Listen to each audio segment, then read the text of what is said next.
Amos அதிகாரம் 7. கர்த்தராகிய ஆண்டவர் எனக்கு காண்பித்ததாவது, இதோ, ராஜாவினுடைய புல் அறுப்புக்கு பின்பு 2ஆம் கந்தாயத்து புல் முளைக்கத் தொடங்குகையில் அவர் வெட்டுக்கிளிகளை உண்டாக்கினார். அவைகள் தேசத்தின் புல்லை தின்று தீர்ந்தபோது, நான், கர்த்தராகிய ஆண்டவரே, மன்னித்தருளும், யாக்கோபு திரும்ப யாராலே எழுந்திருப்பான், அவன் சிறுத்துப் போனான் என்றேன். கர்த்தர் அதற்கு மனஸ்தாபப்பட்டு அப்படி ஆவதில்லை என்றார். கர்த்தராகிய ஆண்டவர் எனக்கு காண்பித்ததாவது, இதோ, அக்கினியாலே நியாயம் விசாரிப்பேன் என்று கர்த்தராகிய ஆண்டவர் ஏற்பட்டார். அது மகா அழியை பட்சித்தது, அதில் ஒரு பங்கை பட்சித்து தீர்ந்தது. அப்பொழுது நான், கர்த்தராகிய ஆண்டவரே, நிறுத்துமே, யாக்கோபு திரும்ப யாராலே எழுந்திருப்பான், அவன் சிறுத்துப் போனான் என்றேன்.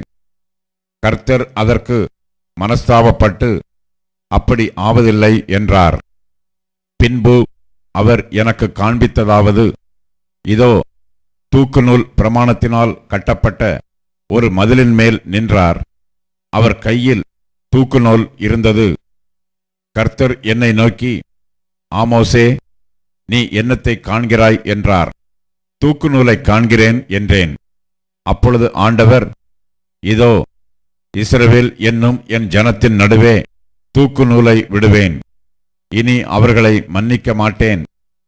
ஈசாக்கின் மேடைகள் பாழும், இஸ்ரவேலின் பரிசுத்த ஸ்தலங்கள் அவாந்தரமும் ஆக்கப்படும். நான் யெரொபெயாம் வீட்டாருக்கு விரோதமாய் பட்டயத்தோடே எழும்பி வருவேன் என்றார். அப்பொழுது பெத்தேலில் ஆசாரியனான அமத்சியா இஸ்ரவேலின் ராஜாவாகிய யெரொபெயாமுக்கு ஆள் அனுப்பி, ஆமோஸ் இஸ்ரவேல் வம்சத்தாரின் நடுவே உமக்கு விரோதமாக கட்டுப்பாடு பண்ணுகிறான். தேசம் அவன் வார்த்தைகளையெல்லாம் சகிக்க மாட்டாது. யெரொபெயாம் பட்டயத்தினால் சாவான் என்றும், இஸ்ரவேல் தன் தேசத்திலிருந்து சிறைப்பிடித்து கொண்டு போகப்படுவான் என்றும் ஆமோஸ் சொல்லுகிறான் என்று சொல்லச் சொன்னான். அமத்சியா ஆமோஸை நோக்கி, தரிசனம் பார்க்கிறவனே, போ, நீ யூதா தேசத்துக்கு ஓடிப்போ, அங்கே அப்பம் தின்று அங்கு தீர்க்க தரிசனம் சொல்லு. பெத்தேலிலே இனி தீர்க்க தரிசனம் சொல்லாதே, அது ராஜாவின் பரிசுத்த ஸ்தலமும் ராஜ்யத்தின் அரமனையுமா இருக்கிறது என்றான். ஆமோஸ் அமத்சியாவுக்கு பிரதியுத்தரமாக, நான் தீர்க்கதரிசியும் அல்ல, தீர்க்கதரிசியின் புத்திரனுமல்ல. நான் மந்தை மேய்க்கிறவனும் காட்டத்தி பழங்களை பொறுக்குகிறவனுமாயிருந்தேன். ஆனால் மந்தையின் பின்னாலே போகிறபோது என்னை கர்த்தர் அழைத்து, நீ போய் என் ஜனமாகிய இஸ்ரவேலுக்கு விரோதமாக தீர்க்க தரிசனம் சொல்லு என்று கர்த்தர் உரைத்தார். இப்போதும் நீ கர்த்தருடைய வார்த்தையை கேள். இஸ்ரவேலுக்கு விரோதமாய் தீர்க்க தரிசனம் சொல்லாதே, ஈசாக்கின் வம்சத்தாருக்கு விரோதமாக ஒன்றையும் சொல்லாதே என்று சொல்லுகிறாயே. இது நிமித்தம் உன் பெண்ஜாதி நகரத்தில் வேசியாவாள், உன் குமாரரும் உன் குமாரத்திகளும் பட்டயத்தால் விழுவார்கள். உன் வயல் அளவு நூலால் பங்கிட்டுக் கொள்ளப்படும். நீயோவெனில் அசுத்தமான தேசத்திலே செத்துப்போவாய். இஸ்ரவேலும் தன் தேசத்திலிருந்து சிறைப்பிடிக்கப்பட்டு கொண்டு போகப்படுவான் என்று கர்த்தர் சொல்லுகிறார் என்றான். ஆமோஸ் அதிகாரம் 8. பின்பு கர்த்தராகிய ஆண்டவர் எனக்கு காண்பித்ததாவது, இதோ, பழுத்த பழங்களுள்ள ஒரு கூடை இருந்தது. அவர், ஆமோசே, நீ என்னத்தை காண்கிறாய் என்று கேட்டார். பழுத்த பழங்களுள்ள ஒரு கூடையை காண்கிறேன் என்றேன். அப்பொழுது கர்த்தர் என்னை நோக்கி, என் ஜனமாகிய இஸ்ரவேலுக்கு முடிவு காலம் வந்தது, இனி அவர்களை மன்னிக்க மாட்டேன். அந்நாளிலே தேவாலய பாட்டுகள் அலறுதலாக மாறும். எல்லா இடத்திலும் திரளான பிரேதங்கள் புலம்பல் இல்லாமல் எரிந்துவிடப்படும் என்று கர்த்தராகிய ஆண்டவர் சொல்லுகிறார். தேசத்தில் சிறுமைப்பட்டவர்களை ஒழிய பண்ண எளியவர்களை விழுங்கி, நாங்கள் மரக்காலை குறைத்து சேக்கல் நிறையை அதிகமாக்கி கள்ளத்தராசினால் வஞ்சித்து தரித்திரரை பணத்துக்கும் எளியவர்களை ஒரு ஜோடு பாதரட்சைக்கும் கொள்ளும்படிக்கும் தானியத்தின் பதரை விற்கும்படிக்கும் நாங்கள் தவசம் விற்கத்தக்கதாக மாத பிறப்பும் நாங்கள் தானியத்தின் பண்டசாலைகளை திறக்கத்தக்கதாக ஓய்வு நாளும் எப்போது முடியும் என்று சொல்லுகிறவர்களே, இதை கேளுங்கள். அவர்கள் செய்கைகளையெல்லாம் நான் ஒருபோதும் மறப்பதில்லை என்று கர்த்தர் யாக்கோபுடைய மகிமையின் பேரில் ஆணையிட்டார். இது நிமித்தம் தேசம் அதிரவும் அதன் குடிகள் எல்லாம் துக்கிக்கவும் எங்கும் நதிகளாய் புரண்டோடவும் எகிப்தின் ஆற்று வெள்ளத்தைப் போல் அடித்து பெரு வெள்ளமாகவும் வேண்டாமோ?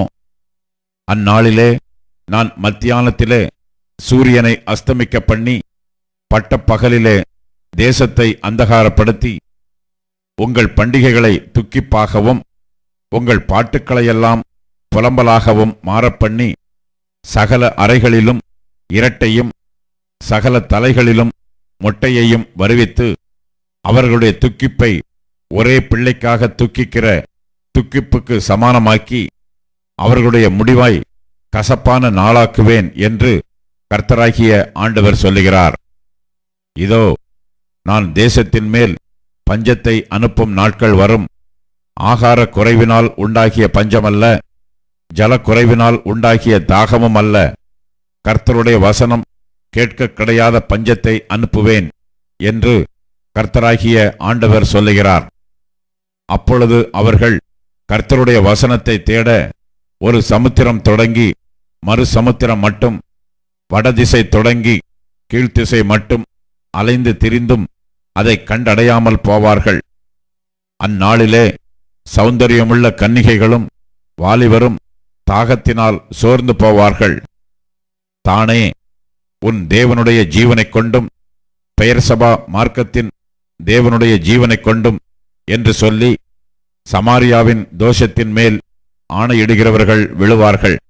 இனி ஒருபோதும் எழுந்திருக்க மாட்டார்கள் என்றார். ஆமோஸ் அதிகாரம் 9.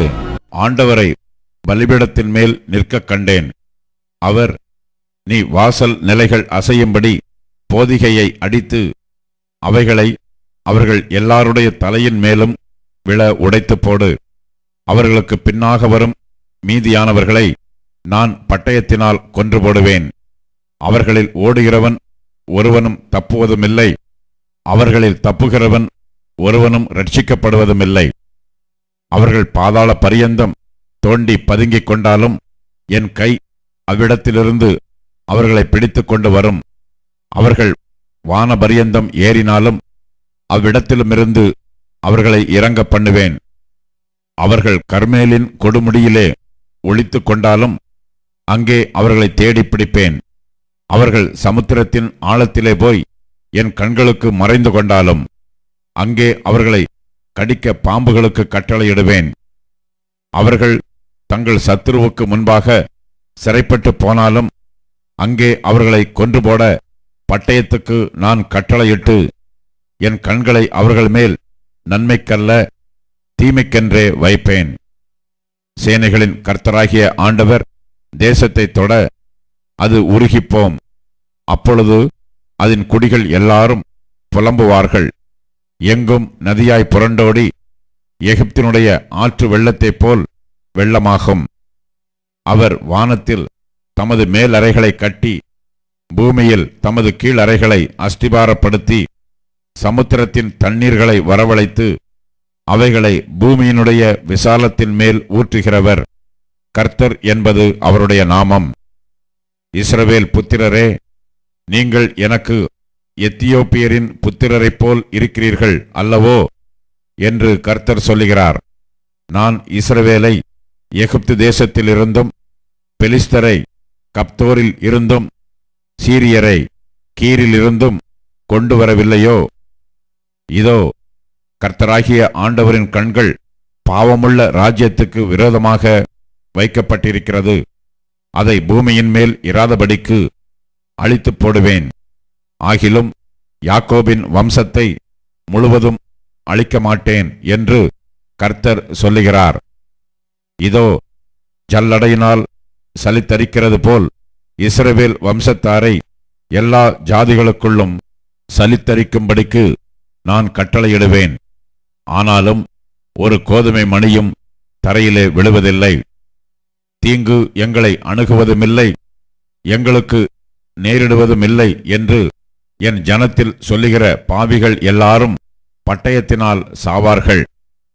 ஏதோமில் மீதியானவர்களையும் என் நாமம் விளங்கிய சகல ஜாதிகளையும் வசமாக்கிக் கொள்ளும்படிக்கு அந்நாளிலே விழுந்து போன தாவீதின் கூடாரத்தை நான் திரும்ப எடுப்பித்து அதன் திறப்புகளை அடைத்து அதில் பழுதாய்ப்போனதை சீர்படுத்தி பூர்வ நாட்களில் இருந்தது போல அதை ஸ்தாபிப்பேன் என்று இதைச் செய்கிற கர்த்தர் சொல்லுகிறார்.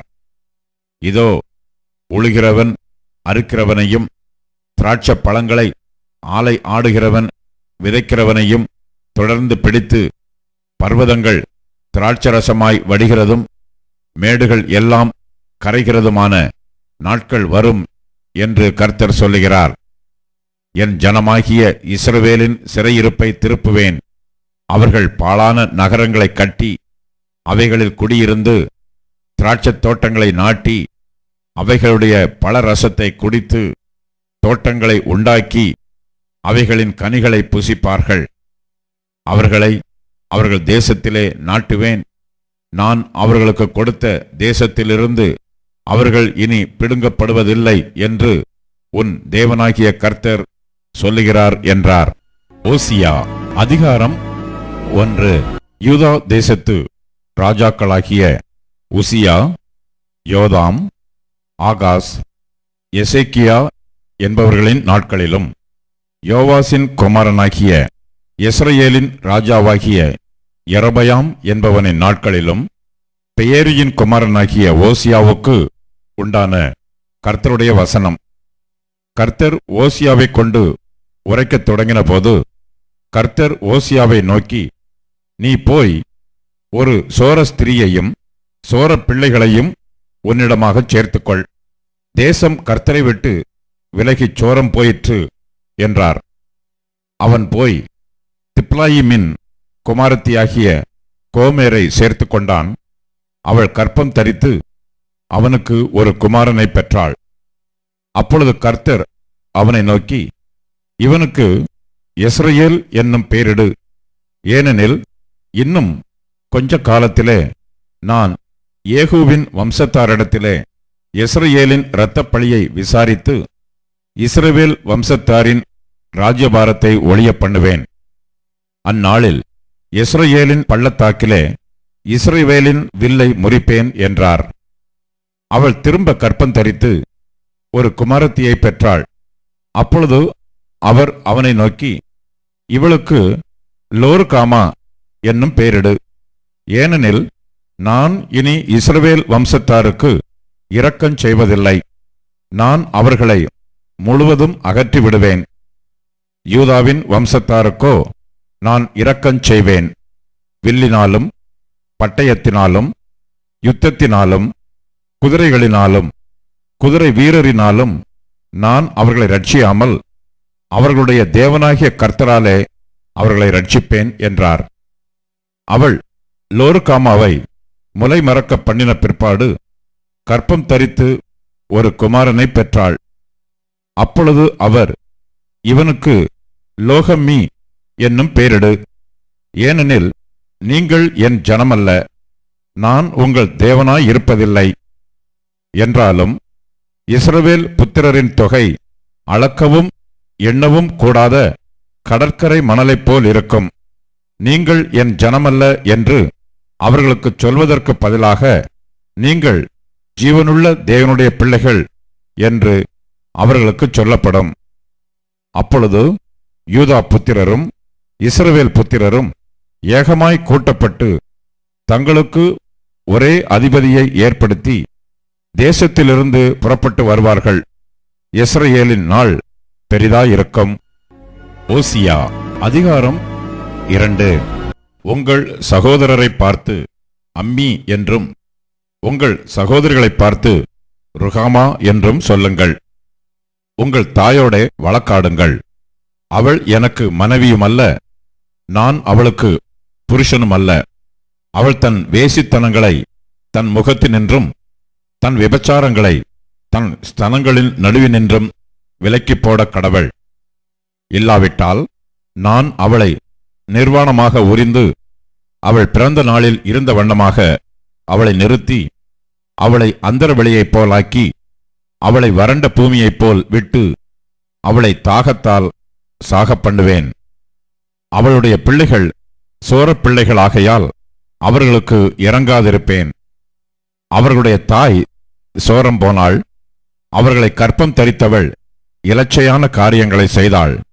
அப்பத்தையும் தண்ணீரையும் ஆட்டு மயிரையும் பஞ்சையும் எண்ணெயையும் பானங்களையும் கொடுத்து வருகிற என் நேசர்களை பின்பற்றி போவேன் என்றாள்.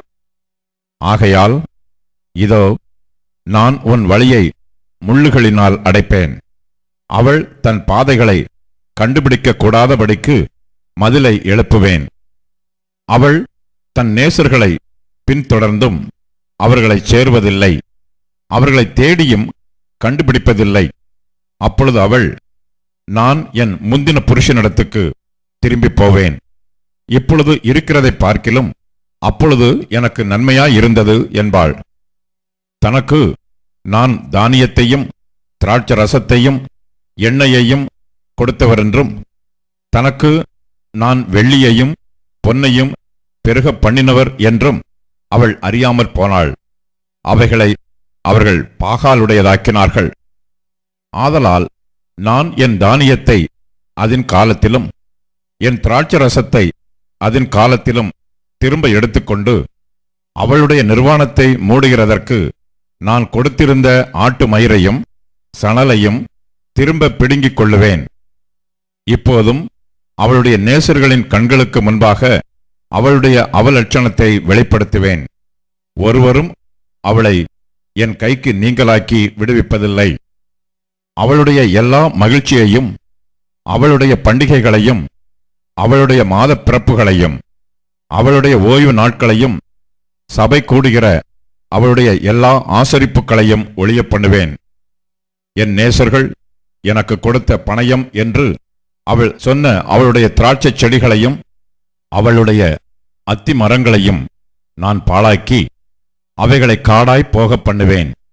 காட்டு மிருகங்கள் அவைகளை தின்னும்.